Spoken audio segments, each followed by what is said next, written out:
The 1960s. It really wasn't just a decade, was it? It was more like a high-speed collision. It was this wild social experiment where the super buttoned-up, black and white world of the past just slammed right into this vibrant, kind of chaotic, and totally uncertain future. So how did a decade that kicked off with razor-sharp suits end in, well, a full-blown psychedelic explosion? Let's get into it. This quote from designer Marian Full, it just says it all, doesn't it? It perfectly sums up this simmering frustration that was just bubbling under the surface. The entire decade was a story driven by young people who took one look at the rigid world their parents had built and just collectively decided, nope, we're going to kick against all of this. This was never just about changing clothes, it was about changing your entire way of thinking. So, our story starts in a world that feels incredibly structured, almost like a movie set.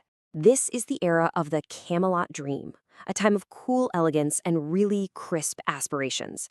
And the cultural heart of it all was beating loud and clear in New York City. In the early 60s, there was a pretty strict dress code, and the undisputed queen was First Lady Jacqueline Kennedy. The whole look was ladylike elegance. We're talking luxurious wools, silks, and those super structured suits and pillbox hats that looks like they came straight from the most famous fashion houses in the world, like Givenchy. And this look, it was basically the uniform of the establishment. For women, it was Jackie's flawless, almost untouchable style. For men, you had those razor-sharp continental suits you see in Mad Men, projecting this image of cool, conservative power. And on the weekends, it was the casual Ivy League look. It all just screamed clean, professional, and, well, deeply conventional. But right underneath that polished surface of Camelot, a massive shift was happening. A whole new generation, armed with their own money for the very first time, basically decided they were done taking fashion cues from Paris. This wasn't a trend trickling down from the top. This was a full-on youthquake, erupting right from the streets. And the change was absolutely radical. The entire aesthetic just flipped from elegant to space age. Forget wool and silk. The new uniform was made of stuff like PVC, polyester, even disposable paper. The people setting the trends weren't the old Parisian designers anymore. They were young, rebellious innovators like Mary Quant and André Courrèges, who were completely plugged into the energy of the streets. You could see this new energy explode, literally, onto the streets of Britain, creating this incredible tribal clash. On one side, you had the rockers, clinging to the past with their leather jackets, greased-back hair, and motorbikes. And on the other, the mods, zooming into the future on their scooters, wearing these sleek Italian suits. It was the first real sign that youth culture wasn't just one thing. It was a battleground of ideas. And if there was one symbol of this new future, it had to be the miniskirt. Those 6 to 7 inches of space above the knee, that was so much more than a piece of clothing. It was a declaration of independence. It was this very public, very defiant break from the conservative world their parents lived in. This obsession with the future was literally woven into the fabric of their clothes. While rockets were soaring towards the moon, fashion was embracing this brand new synthetic universe. You had shiny PVC, sleek polyesters, and yeah, for a brief and very weird moment, even dresses made out of paper. It was a world made in a lab, designed for a high-tech tomorrow. But this whole cultural revolution wasn't just about what people were wearing.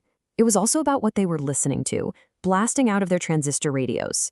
And for that story, we've got to leave London and head to another urban laboratory, Detroit. This was a city where the assembly line wasn't just building cars, it was building a sound that could cross any barrier imaginable. Barry Gordy, who used to work in an auto plant, had this absolutely ingenious idea. He basically applied the logic of the Ford production line to pop music. He'd scout raw talent from the streets, polish them up meticulously in an artist personal development department, and then have them backed by the legendary Funk Brothers to create that Motown sound. And before any record ever got released, it had to pass a super rigorous quality control meeting to make sure it was a guaranteed hit. Gordy's whole philosophy was simple. The truth is a hit. And that truth, as he put it, was this raw mix of rats, roaches, soul, guts, and love. It was that incredible combination of real raw emotion and slick pop production that let Motown just smash through racial barriers and completely take over the airwaves. Now, as we get into the late 60s, the mood shifts again. That shiny, plastic optimism of the Youthquake starts to feel a little hollow to some people.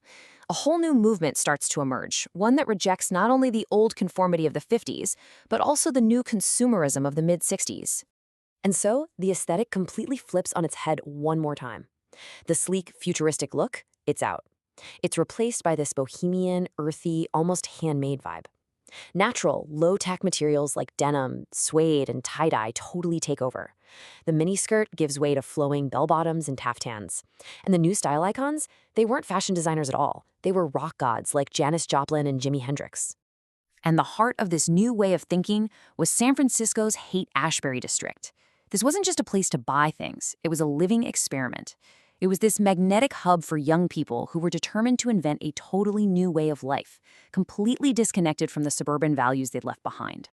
And the scale of this was just breathtaking. During the Summer of Love in 1967, we're talking about an estimated 100,000 young people who flooded this one single neighborhood, all of them searching for a different kind of truth. This new tribe, of course, had its own uniform, and it was a very deliberate anti-fashion statement that rejected anything mass-produced. It was this amazing theatrical collage of styles. Flared jeans, psychedelic tie-dye, secondhand military jackets, all mixed in with influences from India and other Eastern cultures.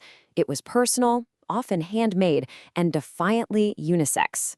At its philosophical core, this whole movement was what's called the Great Refusal. It was a conscious choice to just reject a society that defined you by your job and by what you could buy. The goal was to opt out completely and find new experiences through things like communal living, Eastern spirituality, and, well, psychedelic exploration. But here's the twist. While San Francisco was chasing this organic, anti-consumerist dream, a very different kind of revolution was happening back in New York. At Andy Warhol's Silver Factory, the line between art and commerce just completely disappeared. Here, industrial methods like silk screening were used to mass-produce art, ironically making fame itself the ultimate product. So we've traced these massive cultural currents through the decade, but none of this could have happened without a revolution happening in parallel with technology, one that was quietly rewiring daily life and beaming the future right into the American home. The single biggest change? The arrival of color television. I mean, for the first time ever, the sights and sounds of this wild decade, from Apollo rockets launching to the polished performances of Motown artists, were broadcast into millions of living rooms. This wasn't just entertainment.